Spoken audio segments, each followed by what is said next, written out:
Merci beaucoup. Et puisqu'on est en France, désolé pour mon accent.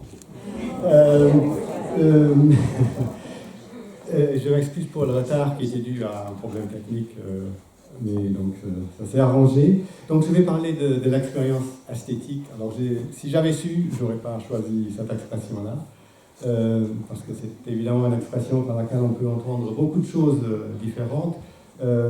Et en particulier, je ne parlerai pas, ou pratiquement pas, du jugement esthétique. Donc voilà, il y a eu une discussion que j'ai trouvée très intéressante et où on voyait bien les différentes positions qui pouvaient s'opposer, notamment la position philosophique classique kantienne et puis la position des sciences sociales. Et je trouve que c'est une discussion importante et voilà, mais qui ne va pas finir aujourd'hui ni demain, on va trouver des solutions.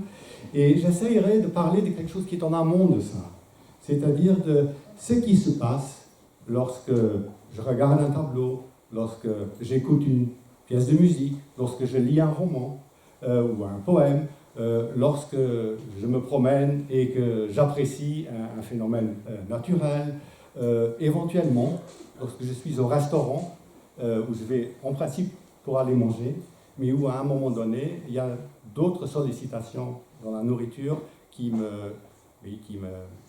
titillent et où j'adopte une attitude d'attention à l'égard de la nourriture qui est différente du simple fait que est-ce que ça va être bon pour mon goût, mais qui peut être est-ce que les mélanges sont intéressants, les mélanges de différents goûts, est-ce que la relation entre ce que je vais avoir comme goût dans la bouche et ce que j'ai senti comme odeur, est-ce que c'est complexe ou est-ce que c'est simplement une traduction de l'un à l'autre et d'autres choses. Et lorsque un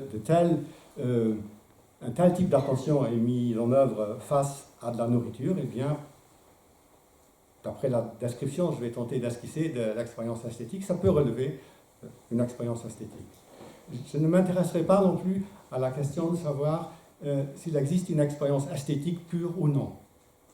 Il s'agit simplement de comprendre s'il y a une inflexion de notre attention, qu'elle soit visuelle, auditive, que ce soit une lecture qui n'est pas purement sensitive, mais qui est intellectuelle, lorsque nous engageons dans ces activités dans un contexte que normalement nous qualifions d'expérience esthétique.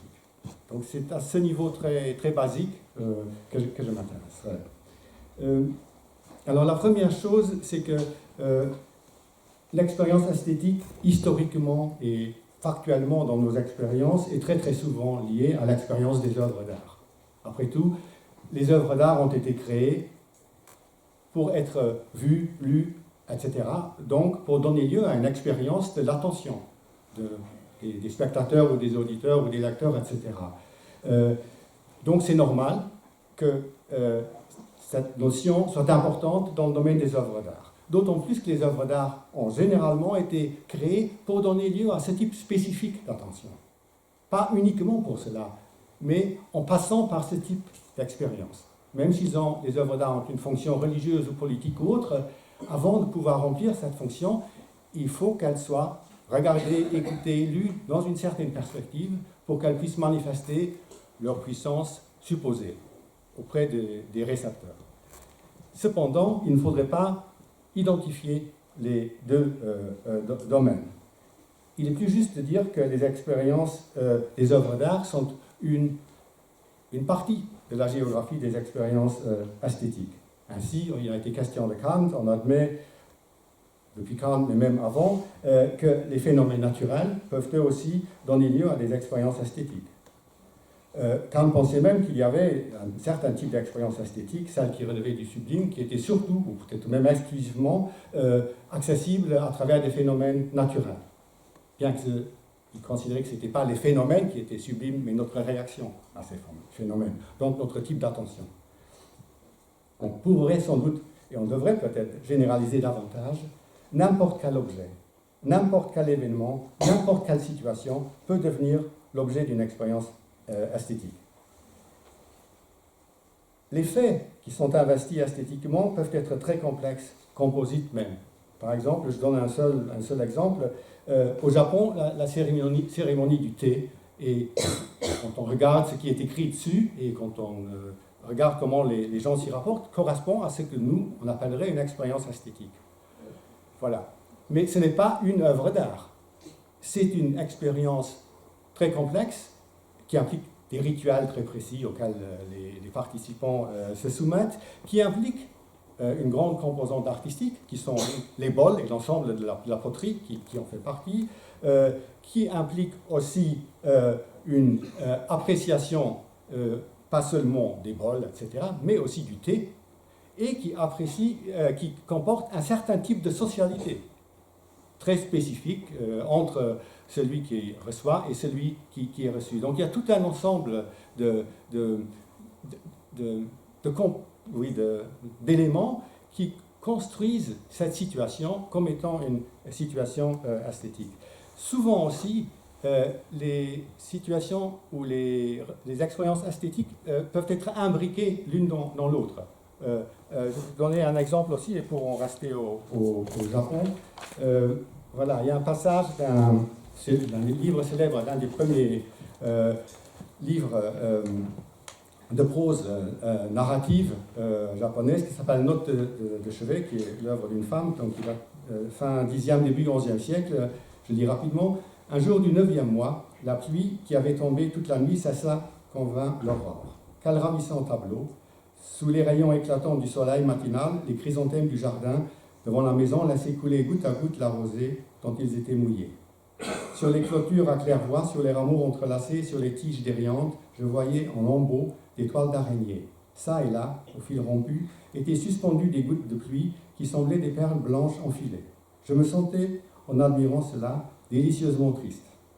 Quand le soleil fut un peu haut dans le ciel, comme la rosée qui avait fait paraître les lespédaises si lourde était tombée, les rameaux se mirent à remuer, puis se redressèrent tout à coup, sans qu'aucune main les eût touchés. Plus tard, j'ai dit à d'autres personnes combien j'avais été charmé. Mais le curieux, c'est que certaines gens puissent penser que la rosée n'est pas jolie. Donc, la question de l'universalité, déjà au IXe siècle, dans une culture très différente de la nôtre, elle s'est posée. Le texte est traduit en français, donc les termes français comme joli, etc., c'est pas sûr que dans le texte original, il y ait le même sens. J'ai une spécialiste à la maison, mais j'ai oublié de la consulter, j'aurais dû le faire. En tout cas, c'est pas pour ça que je vous le lis, mais d'une part pour qu'on puisse voir que cette expérience-là, quelqu'un ici en Occident pourrait la décrire à peu près de la même manière. Donc c'est bien quelque chose qui est partagé et partageable. On comprend bien quelle émotion la personne a ressentie cette matinée-là devant cette rosée, mais surtout, ça m'intéresse parce qu'en fait, on a ici un double niveau. Il y a d'une part une expérience esthétique qui est représentée par le texte. Mais le texte lui-même est un texte littéraire, et s'il était en japonais, et s'il y avait un spécialiste de littérature japonaise ici, il pourrait souligner à quel point c'est une grande œuvre de la tradition narrative japonaise. Et comme le texte était écrit dans l'écriture féminine, donc qui était des hiragana et qui n'étaient pas des signes chinois, un ou une spécialiste de cette tradition-là pourrait dire aussi à quel point la calligraphie de l'édition originale est elle-même une composante de la richesse esthétique de cette chose-là. Donc nous faisons l'expérience esthétique médiate de cette expérience esthétique naturelle, et nous faisons l'expérience esthétique immédiate du récit dans lequel cette première expérience est racontée. Donc, même dans des situations apparemment simples, on voit bien que l'expérience esthétique a très facilement une dimension qu'on appelle méta-représentationnelle. C'est-à-dire, ce n'est pas simplement quelque chose qui est montré, mais la manière dont c'est montré fait partie de la spécificité de l'expérience.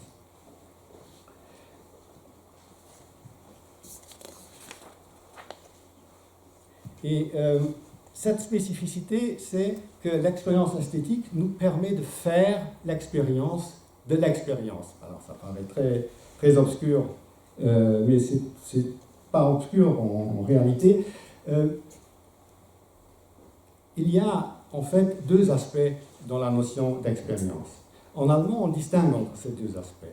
On parle d'une part d'Erfahrung de l'autre de Erlebnis. En français, on a un seul terme qui est expérience, mais on peut facilement rendre aussi en français la différence. L'expérience, au sens de Erfahrung, désigne l'ensemble de nos interactions perceptives, cognitives, émotives et pratiques avec le monde et avec nous-mêmes, ainsi que les schémas de compétences, les routines de comportement, etc., que chacun d'entre nous construit à travers la répétition plus ou moins régulière de ces interactions.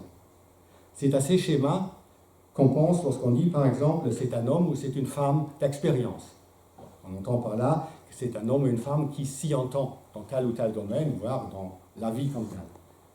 L'expérience au sens de Erlebnis ne désigne pas directement nos interactions ou leur contenu, mais la manière dont nous faisons l'expérience de ces interactions ou contenus. C'est-à-dire que les Erlebnis, c'est le processus vécu et ressenti de l'acquisition d'une Erfahrung, d'une expérience au sens de quelque chose que nous arrivons à maîtriser. C'est notamment ce côté ressenti qui fait que l'expérience est toujours mon expérience, ton expérience, leur expérience, etc. Donc le fait qu'elle est toujours perspectivique par rapport à la personne qui fait cette expérience. Et c'est parce qu'il n'y a qu'elle qui peut en ressentir le vécu. Par exemple, si on prend l'acte de lire un poème. Lire un poème, c'est d'abord une Erfahrung, une expérience au sens banal du terme, parce que nous faisons l'expérience d'un monde, fictif ou réel, ou d'une perspective sur le monde qui est encodée dans un discours versifié. Mais la lecture du poème est toujours aussi un Erlebnis, une expérience vécue. Le processus de lecture est vécu par le lecteur comme un flux complexe d'états conscients qui combine la compréhension des significations que la lecture déploie devant le lecteur, les connotations qui surgissent, par exemple des sonorités et des rythmes qui jouent un rôle central dans les poèmes, les réactions et fluctuations affectives qui sont provoquées par cette compréhension et par ces connotations, les liens aussi que tous ces phénomènes nouent avec les souvenirs du lecteur, avec sa mémoire épisodique, avec son expérience passée au sens générique d'expérience, etc. Et cette distinction entre les deux faces de l'expérience permet, je crois, de mieux comprendre la spécificité la plus notable de ce qu'on appelle l'expérience esthétique. Cette spécificité réside dans l'importance que joue l'expérience vécue, processuelle, du fait de faire attention à quelque chose.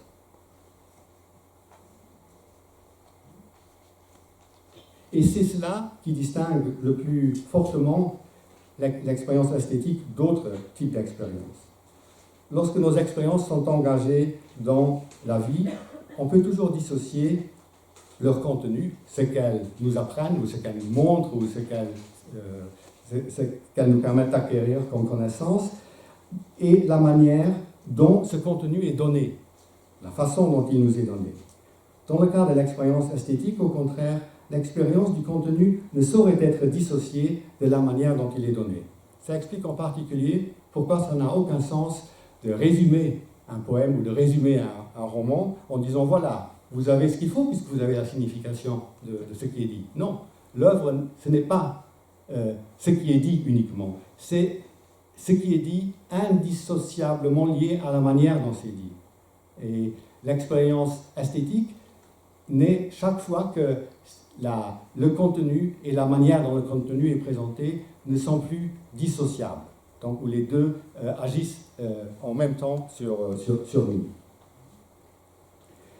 Et la raison en est que dans une expérience esthétique, ce déploiement de l'expérience comme elle est le but même de ce qui est visé. Autrement dit, c'est lui qui devient le contenu direct de l'expérience, d'où cet intertitre un peu bizarre que faire une expérience esthétique, c'est faire l'expérience, d'une expérience, d'une Erfahrung. Voilà. Une comparaison peut-être, parce que je vois que c'est quand même assez abstrait, rendra la chose un peu plus claire. Voilà, deux images. La première, c'est une photo d'un couple qui était célèbre, je ne sais pas s'il est encore célèbre, mais qui était célèbre à un moment donné, et l'autre, c'est bien sûr les époux Arnolfini de Jan van Eyck. Alors, je pense que la plupart d'entre nous regardons ces deux images de manière un peu différente. Non pas à cause des personnages, c'est pas les personnages qui comptent, mais à cause d'autres choses qui sont liées au statut, pour aller vite, communicationnel des deux images. La première, lorsqu'elle nous intéresse, donc le couple princier, le fait parce qu'elle nous communique une information sur un couple célèbre. Les modalités de la façon dont ce contenu est mis en image ne jouent en général qu'un rôle évanescent dans l'attention que nous lui accordons. Sauf si notre attention est une attention scientifique, qu'en tant que sociologue, par exemple, nous nous intéressons à qu'est-ce que cela nous révèle de, etc., de tel ou tel truc. Mais si nous la regardons simplement comme ça, en tant que ne cherchons pas une connaissance scientifique à propos de cette image, eh bien, nous nous intéressons à ce qui est dans l'image, à savoir le couple princier qui, à une époque plus heureuse de leur existence conjugale, apparemment du moins, et c'est tout. Donc, l'image est transparente, c'est-à-dire les modalités de la façon dont ce contenu est mis en image ne jouent qu'un rôle évanescent dans l'attention que nous lui accordons. Donc l'image s'efface en quelque sorte devant son contenu. Je ne veux évidemment pas dire que c'est parce que c'est une photographie. Énormément de photographies ne fonctionnent pas de cette façon transparente. Loin de là. Et même peut-être celle-là pourrait fonctionner autrement si mon attention était différente. Je pourrais adopter une attitude de type esthétique aussi à l'égard de cette photo. Il n'est pas sûr qu'elle en mérite la peine, que je pourrais en retirer grand-chose, j'en sais rien. Mais, donc ce n'est pas l'objet qui compte. Simplement, cet objet nous est donné dans un cadre communicationnel bien précis. Il est censé nous apporter une information sur ces couples. Et donc, l'image devient transparente. L'expérience du tableau de Van Eyck prend une toute autre forme. Même nous sommes éventuellement intéressés par le contenu représenté, le couple Arnolfini, comme personne ayant existé, nous le sommes à travers une sorte de processus d'immersion dans l'incarnation imagée de ce contenu. Nous entrons dans la pièce où se tiennent les époux, notre imagination tactile nous fait faire l'expérience de la texture des étoffes, lorsque nous sommes devant un tableau réel et pas devant une reproduction. Il ne faut pas oublier cela. Nous nous laissons envahir par les formes, les lumières, les couleurs. Autrement dit, le contenu représenté nous intéresse en tant qu'il est incarné dans la rencontre entre notre regard et l'image. Nous atteignons le monde représenté non pas en traversant l'image comme une fenêtre, mais dans l'expérience même de notre regard qui entre dans l'image. Donc, le tableau ne s'efface pas devant le contenu, comme le fait la photo du mariage d'une célébrité découverte dans un journal. Il se l'incorpore. Et je crois que c'est là où on voit comment il peut y avoir des regards différents et qui impliquent une inflexion de l'attention différente dans les deux cas. Et l'expérience esthétique, ce n'est d'une certaine manière que cela, une légère inflexion de l'attention que nous accordons aux choses. Donc, l'attention esthétique n'est pas statutairement différente de l'attention commune. Il n'y a pas différents types d'attention. C'est notre esprit ou notre cerveau n'avait pas de temps à perdre pour en quelque sorte développer un module spécial pour ça. C'est l'attention commune, mais elle est infléchie autrement. Elle est exercée autrement. Et cette inflexion autre n'est pas quelque chose qui est culturellement spécifique.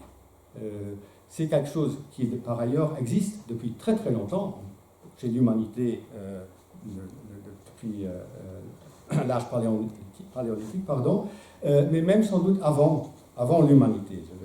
J'aime toujours, comme j'aime les oiseaux, je donne toujours cet exemple-là, qui sont les oiseaux berceaux. Je vais faire très vite, parce que je me répète. Donc les oiseaux berceaux, aussi appelés jardiniers, qu'on trouve en Australie et en Nouvelle-Guinée, sont des oiseaux dont les mâles construisent ce qu'on appelle des berceaux. C'est les constructions que vous voyez, là, les deux. Ce n'est pas des nids, ce n'est pas pour la nidification, c'est des constructions par lesquelles les mâles espèrent séduire les femelles. Donc il y a l'architecture, il y a aussi ce qui est très important, c'est la décoration qui est dans la cour devant la construction. Et vous voyez, quand vous comparez les deux, qu'il y a un choix très spécifique des couleurs. Dans un côté, le mâle a choisi que des petits trucs blancs, dans l'autre, c'est deux couleurs, blanc et bleu. Il y a d'autres où c'est jaune, ou jaune et rouge, ou trois couleurs, etc. Alors, à quoi ça sert? Eh bien, là, vous voyez le mâle qui est en train de travailler sur sa décoration. Là, celui dans le petit, ça peut être un mâle, mais ça peut aussi être une femelle. Parce que la femelle, en fait, elle va inspecter les différentes architectures qu'il y a dans l'environnement et elle choisit le mâle selon son, entre guillemets, appréciation de l'architecture. Alors, ce qui est important, ce n'est pas... c'est pas un comportement esthétique comme le nôtre, mais ce qui est important, c'est que pour pouvoir faire ça, elle doit infléchir son attention d'une certaine manière. Par exemple, il y a des baies dedans. Les baies, normalement, elle irait picorer des baies pour les manger. Elle ne le fait pas dans ce contexte. Elle reste devant et elle regarde.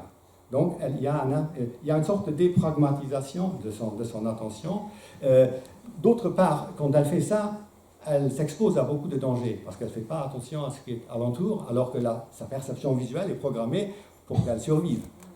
Donc là aussi, il y a une sorte d'infléchissement, l'attention est concentrée, focalisée sur quelque chose qui n'est d'une certaine manière pas pertinent du point de sa survie, et donc qui la met en danger.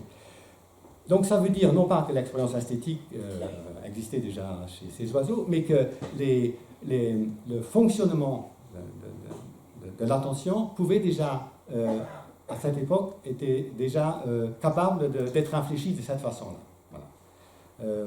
C'est très compliqué parce que cette focalisation se retrouve aussi dans d'autres activités, mais elle se retrouve dans d'autres activités en fonctionnant autrement. Voilà. Donc voilà pour les oiseaux. Alors, quelle est la spécificité de cette attention? Je reviens aux êtres humains. Donc, l'attention esthétique. Alors, normalement, lorsque nous sommes engagés dans une relation d'attention à quelque chose, cette activité est guidée par un principe d'économie. Nous cherchons à obtenir le plus rapidement possible, de la manière la moins coûteuse possible, le maximum d'informations que nous pouvons exploiter. Et notamment, nous voulons le plus rapidement possible pouvoir former une croyance stable à propos de ce que nous voyons, de ce que nous entendons. Par exemple, lorsque je traverse une rue où il y a des feux de circulation, voilà, ça va très vite, je m'assure que le feu est rouge ou vert, et puis je traverse. Donc, c'est vraiment une exploitation très économique de l'attention visuelle. Et pour faire ça, nous tirons profit d'une capacité ou d'une compétence de notre esprit, dont j'ai dit un mot en passant, qui est la capacité de schématisation. La schématisation, ce qui forme des habitudes aussi, est indispensable dans notre vie. Nous ne pourrions pas vivre si nous n'avions pas cela. Si nous devions à chaque fois redécouvrir quelque chose comme si c'était nouveau, eh bien nous n'irions pas loin dans la vie. Donc ces schématisations sont très importantes pour nous aider à être efficaces dans nos mouvements, dans le déplacement de notre corps, dans nos activités professionnelles de divers ordres, dans nos interactions avec des outils, avec tout ce que vous voulez. Elles sont indispensables.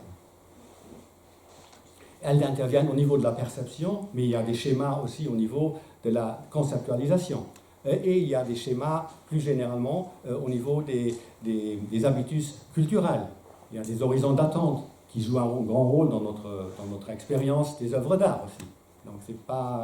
Donc, ces schémas ne sont pas en quelque sorte totalement éliminés lorsque nous nous engageons dans une perspective esthétique, mais elles sont dans l'arrière. Elles restent dans l'arrière-plan. Donc, dans le cadre de l'expérience esthétique, la perception et la catégorisation n'opèrent plus selon ce principe d'économie. L'exploration esthétique d'un objet ou des situations ne cherche pas à identifier l'objet ou l'événement et nous permettre d'y réagir de la manière efficace. Quelqu'un qui a beaucoup travaillé sur cette question, c'est un philosophe qui s'appelle Nelson Goodman. Et un des exemples qu'il donne, c'est comparer une courbe mathématique quelconque. Là, c'est la courbe de la grippe espagnole, voilà, d'un côté, et puis de l'autre, là, une estampe japonaise, qui ont des formes, ou qui peuvent avoir des formes à peu près rapprochées. On pourrait avoir des formes plus rapprochées. Si j'avais cherché plus longtemps, j'aurais trouvé des courbes plus proches de la courbe du Fujiyama, du Fujisan, que vous voyez là. Et Goodman dit la différence entre la courbe, ou plutôt la façon dont nous regardons la courbe et la façon dont nous regardons l'estampe, même à supposer que les deux aient exactement la même infléchissement, les deux courbes, et que dans la courbe fonctionnelle, mathématique, la seule chose qui compte, c'est les coordonnées cartésiennes, où les différents points de la courbe sont placés, c'est tout. La courbe elle-même, qu'elle soit en noir, en bleu, s'il y a un seul, en tout cas, donc ça ne joue strictement aucun rôle. L'épaisseur de la courbe ne joue aucun rôle. La relation spatiale non mathématisée, donc à l'exception des coordonnées, entre la courbe et le reste de la surface ne joue aussi aucun rôle. Tout ça est en quelque sorte désélectionné par notre attention. Lorsque nous regardons, au contraire, le Fujisan, tout compte. Et c'est tout, en fait, c'est un nombre de propriétés qu'on ne peut pas énumérer de manière finie. On ne sait pas si ça s'arrête à un point ou non. C'est-à-dire nous sommes toujours dans cette ouverture que quelque chose d'autre pourrait être intéressant lorsque nous regardons cela. La couleur, l'épaisseur du trait, les nuances du noir et des autres couleurs, tout est potentiellement mobilisable par notre attention et peut être intégré dans l'expérience esthétique que nous en faisons. Un philosophe polonais qui s'appelait Roman Ingarden a décrit cette différence en distinguant entre des traitements, un rapport au monde monodique et un rapport au monde polyphonique. Le rapport monodique, c'est un peu comme un chant à une voix et un chant polyphonique, donc c'est là où il a appris la truc. La monodie, ce sont nos expériences quotidiennes engagées dans la vie. C'est-à-dire c'est une expérience attentionnelle qui est hiérarchisée. On part du bas, on va vers le haut, on appelle ça bottom-up. On part du stimulus et on essaie vite de monter le plus haut qu'on peut pour pouvoir se dire « Ah, c'est ça !» pour pouvoir l'identifier. Par exemple, je vois quelque chose qui est une croix, eh bien, je montre très vite « Ah, ben c'est une croix, c'est bon, je sais ce que je devais savoir. » Dans le cas d'une expérience esthétique, et notamment dans le cas des expériences des œuvres d'art, le traitement attentionnel est polyphonique. Il est hiérarchisé, ça veut dire que je peux monter du stimulus vers la signification sémantique, par exemple, et puis redescendre pour m'intéresser de nouveau à ce qui se passe au niveau des couleurs, des formes, etc. Remonter un peu, redescendre, etc. Il est pluridirectionnel, c'est-à-dire il ne va pas d'en bas vers le haut et puis il reste en haut une fois qu'il a sa connaissance, mais il redescend, il remonte, il va latéralement aussi, etc. Une troisième manière de le décrire, c'est toujours les mêmes phénomènes, mais en le décrivant sous un autre aspect. Là, c'est un exemple, par exemple, dans des poèmes. Nous avons parfois l'habitude de penser qu'un poème, c'est qu'une affaire de sémantique. C'est très faux, bien sûr, parce que pour apprécier un poème, il faut pouvoir disposer d'une attention polyphonique, c'est-à-dire s'intéresser à tous les niveaux. C'est évident pour les poèmes en chinois ou en japonais, où la calligraphie est aussi importante que le texte du poème. C'est très important aussi dans les cas, par exemple, les calligrammes d'Apollinaire, etc. Mais de manière générale, on a constaté que il y a deux types de styles cognitifs. L'un est le style convergent, l'autre est le style divergent. Le style convergent, c'est celui que nous adoptons dans la vie pratique. Celui qui fait « Ah, c'est ça ». Le style cognitif divergent, c'est un style qui est caractérisé par ce qu'en psychologie on appelle une catégorisation retardée. C'est-à-dire, nous mettons beaucoup plus de temps à identifier l'objet par une catégorie, par exemple croix, animal, etc. Donc c'est un allongement du traitement des niveaux inférieurs qui fait que nous arrivons beaucoup plus tard à une conclusion catégorielle, si nous arrivons à une telle conclusion. On a fait beaucoup d'études sur les poèmes, justement, pour montrer ces deux styles en action. On a constaté que les personnes dans la communication de tous les jours, font attention uniquement à l'information qui est véhiculée par celui ou celle avec qui ils s'entretiennent, et ne s'intéressent pas du tout à, par exemple, son accent, le timbre de sa voix et ces choses-là, sont généralement très peu intéressés, et s'ils sont intéressés, très peu doués pour apprécier et tirer du profit de poèmes. À l'inverse, ceux qui, quand vous leur parlez, disent que mais c'est quel accent que tu as là ou drôle de timbre de voix, ça, oh là là, ou ces choses-là, ça peut être un handicap dans la vie de tous les jours parce ils ou elles font tellement attention au timbre de la voix ou à l'accent qu'ils oublient de faire attention à ce que la personne dit.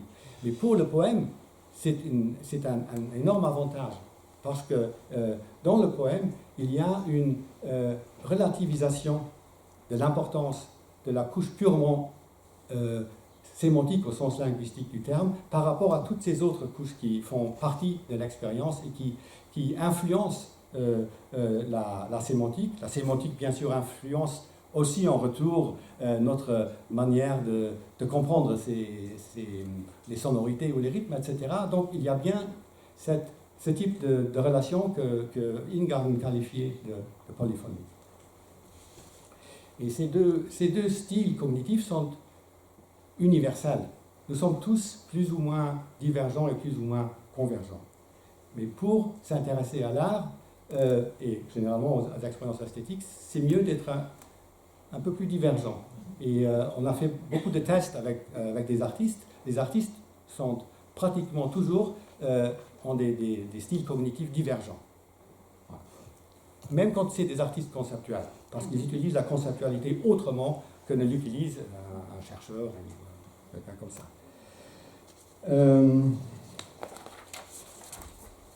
Donc, si nous voulons nous engager dans une expérience esthétique, il faut que nous acceptions d'adopter un type d'attention coûteuse. Et lorsque nous ne réussissons pas à adopter ce type d'attention, nous passons à côté de l'expérience et du même côté, à côté de nous-mêmes, comme Proust l'a noté dans un passage célèbre que vous connaissez, mais je vais quand même vous le lire. Même dans les joies artistiques, qu'on cherche pourtant en vue de l'impression qu'elles donnent, nous nous arrangeons le plus vite à laisser de côté comme inexprimable ce qui est précisément cette impression même, et à nous attacher à ce qui nous permet d'en éprouver le plaisir sans le connaître jusqu'au fond, et de croire le communiquer à d'autres amateurs avec qui la conversation sera possible, parce que nous leur parlerons d'une chose qui est la même pour eux et nous, la racine personnelle de notre propre impression étant supprimée. C'est peut-être lié à la question du jugement, et en tout cas à la question du poids des conventions, des normes sociales, etc., sur l'expérience esthétique. Voilà, je n'insiste pas sur les différences entre le style cognitif convergent et style cognitif divergent. Sur simplement une caractéristique qui est importante, c'est la distinction entre traitement sériel et traitement parallèle. C'est-à-dire qu'on a constaté que dans l'intérêt que nous portons aux œuvres d'art, nous développons la capacité de nous intéresser, de nous focaliser au même moment sur plusieurs choses différentes. Alors que normalement, le traitement est sériel, c'est-à-dire nous passons de 1 à 2, à 3, à 4, etc. Cette capacité de parallélisme, elle n'est pas spécifique aux relations que nous avons avec les œuvres d'art. On a étudié les gens qui jouent beaucoup aux jeux vidéo, et les enfants ou les jeunes adultes, et on a constaté la même amélioration dans ce cas-là, c'est-à-dire plus on joue, plus, dans ce cas c'est la perception visuelle, on devient capable de traiter plusieurs choses en parallèle. Je ne sais pas s'il y a encore des gens dans la salle. qui connaissent Playtime de Tati, de Jacques Tati, le film. Bon. C'est l'exemple même d'un film qu'on ne peut regarder qu'avec une capacité d'attention visuelle parallèle très développée, vu que dans le même cadre, vous avez en général 3 ou 4 actions qui se passent en même temps. Donc voilà, c'est le contraire de la focalisation univoque qu'on trouve dans tous les manuels de cinéma hollywoodien, en tout cas, qui disent comment il faut faire pour avoir une construction efficace de l'histoire. Je passe sur ça. Je découvre ça en même temps que vous. Je ne savais même pas que j'avais fait des choses comme ça. C'est formidable, ça. Voilà. Un exemple, ce matin, Olivier avait parlé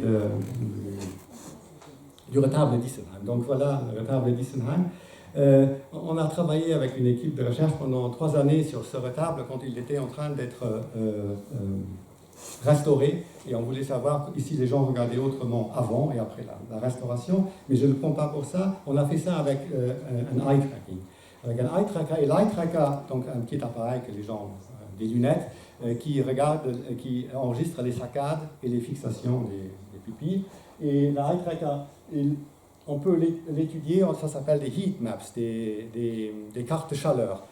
Plus c'est rouge, plus les gens se sont concentrés sur cet aspect-là. Donc on voit que quand on regarde des images artistiques, il y a bien sûr une focalisation, mais la focalisation est sur plusieurs points différents. Donc c'est pas unifocalisé. C'est pas comme si, par exemple, la crucifixion, je regarde, ah bah oui, c'est une crucifixion, et puis je m'en vais. Non. On voit que les regards vont aussi ailleurs et se perdent ailleurs.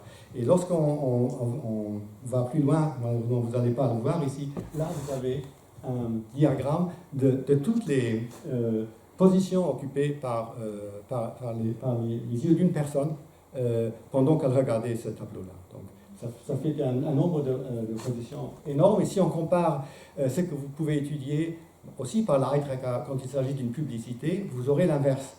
Vous aurez une focalisation sur 3 ou 4 éléments, celui qui a fait la publicité veut que vous fixiez, et le reste est laissé complètement convaincant. Et on a remarqué aussi qu'une fois que les tableaux avaient été restaurés, les gens s'intéressaient beaucoup plus à les propriétés matérielles et la dimension pigmentaire des tableaux. Ils se concentraient un peu moins sur la dimension iconique et plus sur, par exemple, les aplats de couleurs, les lumières qui sont devenues beaucoup plus apparentes qu'avant je vais sauter cette question qui a été débattue tout à l'heure, comme ça je pourrais finir à temps, sur l'appréciation esthétique. La seule chose c'est que ça, c'est des réactions émotives universelles que nous partageons avec des animaux, des mammifères, qui sont étudiés par les éthologues.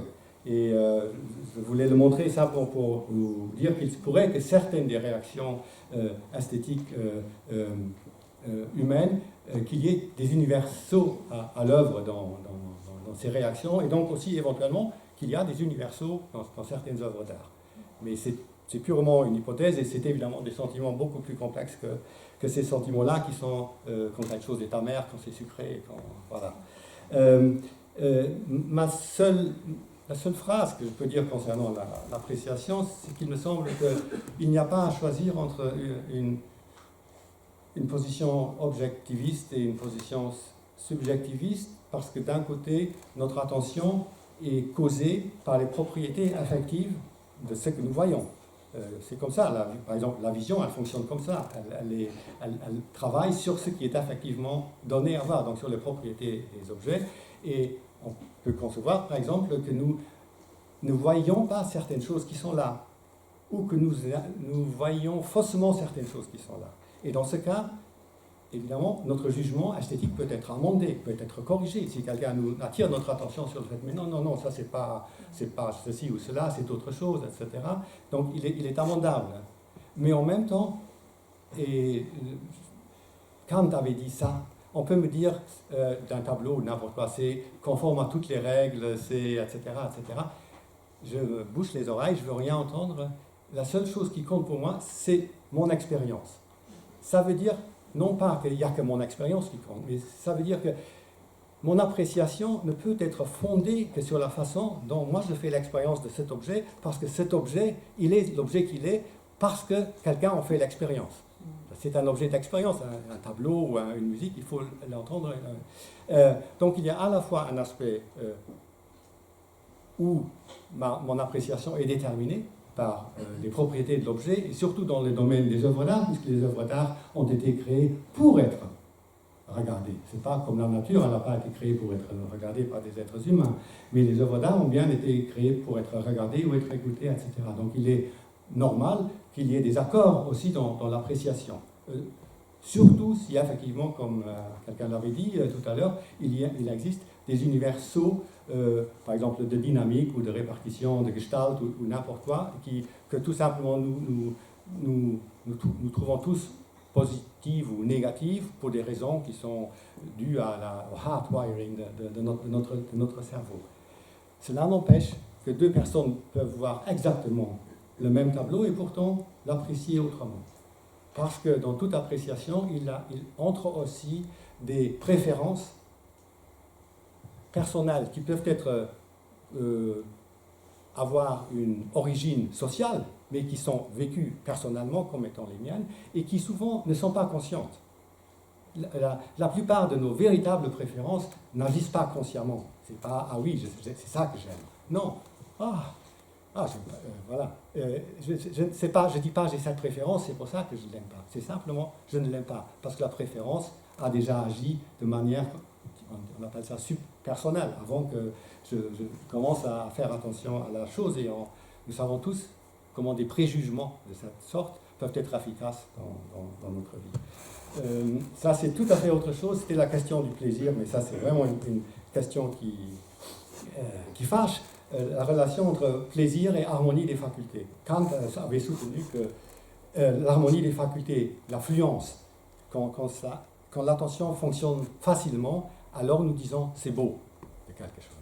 Or, en psychologie, on a montré que lorsque la fluence, là c'est la fluence, là c'est le plaisir, là la fluence. Lorsque la fluence est trop grande, il n'y a plus de plaisir. Il y a de l'ennui qui s'installe, et l'ennui est vécu négativement. Toute cette forme, en forme de cloche de Gauss, si un objet est trop plaisant pour une personne X ou pour une personne Y, eh bien, il ne va pas le trouver aussi beau qu'un objet plus complexe, qui donc pourtant demande beaucoup plus de travail. Et ce qui montre que la catégorisation kantienne est unilatérale, et a sans doute oublié un deuxième facteur qui est très important dans toutes nos activités attentionnelles et aussi quand nous nous intéressons à l'art, qui est la curiosité. La curiosité, c'est la courbe inverse du plaisir d'une certaine manière.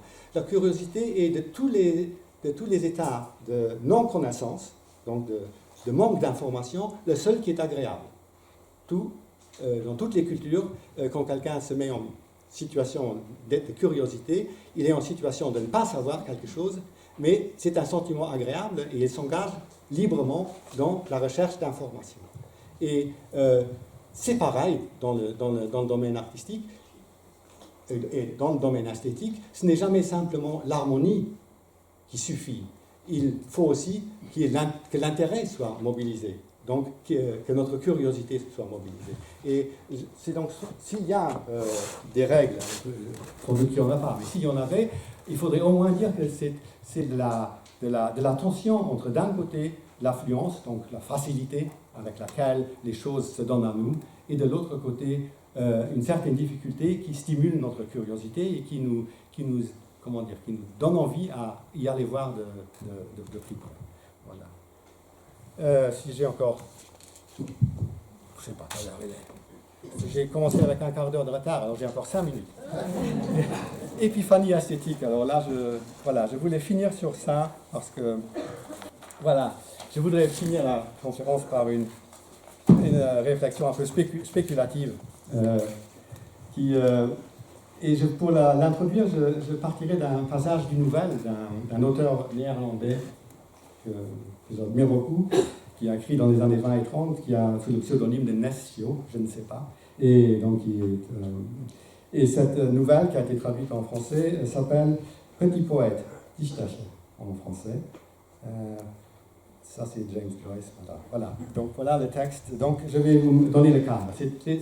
L'héroïne du récit, c'est une jeune fille qui s'appelle Dora. Elle aimerait devenir poétesse. Et un soir, elle enfourche son vélo et pédale jusque sur la digue de la rivière Issel, ou Issel, comme vous dites en français. Couchée dans l'herbe, elle se laisse envahir par l'obscurité qui s'installe peu à peu et elle espère que le poème va venir. Elle attend donc que le poème vienne. Après, une grande langueur l'envahit. Elle pense que c'est là, ça va venir, mais rien ne venait. Il ne venait rien du tout. Elle s'en retourne tristement à la maison et se retire dans sa chambrette pour dormir. Elle se déshabille, je cite, humant l'odeur de son propre corps chaud et pur, et, je cite encore, une grande langueur l'envahit de nouveau, sans qu'elle sût de quoi elle se languissait. Et soudain, je continue, je vais devoir le lire là parce que j'ai perdu ma feuille, elle revit tout. Dans l'obscurité de la chambre, l'eau et la barge ancrée avec son fanal accroché au mât, les vaches dans l'eau, en face, plus proche. Elle vit que le soir ne tombait pas, mais grimpait hors de la terre. Elle s'en rendait compte pour la première fois, et elle vit surtout la fin de la rivière, le tournant là où elle se perdait en un coin, et elle vit une tache vert clair flotter sur l'eau là où s'incurvait la rive. Et elle entendit le crissement lointain de la lourde carriole sur la route de gravier. Dieu, si c'était vrai que vous m'aimez, dit-elle enfantine. En fait, le Dieu en question, qui est appelé Dieu du monde, ne l'aime pas du tout. Mais ça, elle le verra plus tard dans sa vie. Mais donc là, elle a cette impression-là. Donc cette situation-là, qui est décrite là, correspond à ce que Proust avait décrit sous le terme d'instant. Quand il décrit certaines impressions de la nature, voilà, il dit ça c'est des instants. Et ce que Joyce décrit par le terme d'épiphanie. Le terme d'épiphanie, c'est une manifestation soudaine. C'est souvent utilisé dans une perspective ontologique en disant c'est la manifestation soudaine de l'essence ou de la nature d'une chose. Dans la religion chrétienne, le terme est utilisé aussi, il désigne la manifestation de la nature divine du Christ, c'est-à-dire lorsque le Christ révèle aux hommes qu'il est le Fils de Dieu, qu'il est Dieu. Joyce a repris le terme d'épiphanie pour désigner des sortes de flashs du l'ordre de celui qui a eu la petite fille là, mais il l'emploie dans un sens non religieux. Pour lui, une épiphanie, c'est des moments dans la vie où, à travers des manifestations quelconques, où soudain il y a une sorte de renversement dans notre rapport à notre propre vie, et où ce rapport se transforme en un rapport de présence dans la plénitude, c'est-à-dire où la vie cesse d'être une suite de moments dans le temps, mais où soudain nous nous retrouvons co-présents avec l'ensemble de la vie dans laquelle, ou l'écosphère dans laquelle nous sommes immergés. Proust avait dit la même chose pour les instants. Les instants, c'est des moments hors du temps, disait-il. Et donc, c'est pas étonnant que la jeune fille qui était croyante pensait que Dieu lui avait fait un don, parce que c'est un don qu'elle a eu, ou elle pense qu'elle a reçu un don en ayant reçu cela. Et ce qui m'avait frappé, après je vais m'arrêter, vraiment. Vous voyez, à la fin, la tache vert clair, c'est exactement le même phénomène que celui que Proust décrit au moment de la mort de Bergotte. Bergotte, l'écrivain qui meurt quand il, dans une exposition de Vermeer qu'il va voir, et où il a vu ce petit pan de mur jaune. Et où il dit que ce petit pan de mur jaune ouvrait comme sur un autre espace. Et ce livre-là date de 18. La scène de Proust doit dater de 22, je crois, quelque chose comme ça. Donc c'est indépendant. Mais vous voyez que c'est exactement le même phénomène qui a été noté par un autre écrivain qui n'avait certainement pas... en tout cas, il n'a pas pu lire ça, ce qui montre qu'il y a dans ces situations d'épiphanie esthétique, en tout cas, des éléments qui ne sont pas purement individuels, mais il y a une sorte de tendance vers un certain type de phénomène que différentes personnes peuvent ressentir. Et je pense que chacun d'entre nous pourrait donner 1000 exemples du même ordre. Et je pense que c'est ça un des aspects que nous n'avons pas encore les moyens de comprendre dans les expériences esthétiques en général et dans notre relation aux œuvres d'art aussi. Il y a eu beaucoup de travaux après sur la question du petit pont jaune. Il y a Daniel Arras qui a beaucoup écrit sur les détails en général. Donc cette manière-là qui va aussi à l'encontre de notre vision commune qui est d'avoir une vision d'ensemble. Pourquoi est-ce que quelqu'un va se fixer sur un détail alors que dans l'expérience esthétique, nous faisons cela aisément.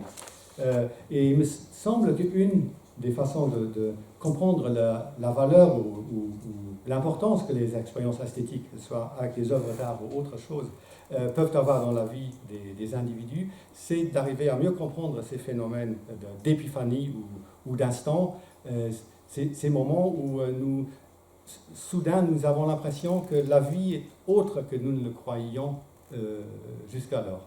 Et là, en l'occurrence, Dora croit que ça y est, elle est en accord avec sa propre vie. Mais elle ne le sera pas. Et c'est la raison pour laquelle peut-être qu'en réalité, ces choses ne peuvent perdurer que lorsqu'ils sont repris par des artistes et représentés donc, dans une méta-représentation, comme là le fait le prosateur, comme Proust l'a fait, comme Joyce l'a fait, parce que dans l'œuvre, elles peuvent rester éternellement présentes, un peu comme les époux Arnolfini, qui sont toujours vivants dans le tableau, bien qu'ils soient morts depuis très très longtemps. Alors, Proust pensait que c'était le seul type d'immortalité que nous pouvions atteindre. Il était un peu trop optimiste. Voilà, merci.